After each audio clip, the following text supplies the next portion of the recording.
我哋今次用啖啖肉嘅沙白嚟蒸水蛋，一樣好味㗎。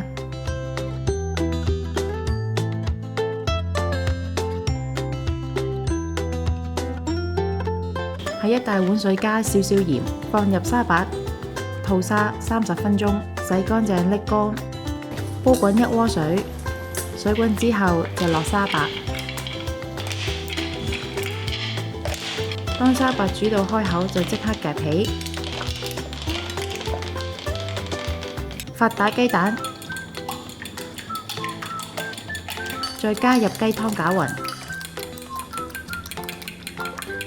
將沙白鋪放喺碟中，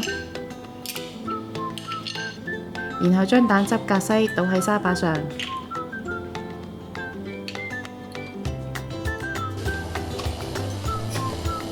放入鍋中，用明火隔水蒸，用另一隻碟遮蓋住蛋汁，先用中大火蒸5分鐘，直至氣粉唔跳動就可以轉細火蒸6分鐘。熄火之後唔好開蓋，再焗多4分鐘。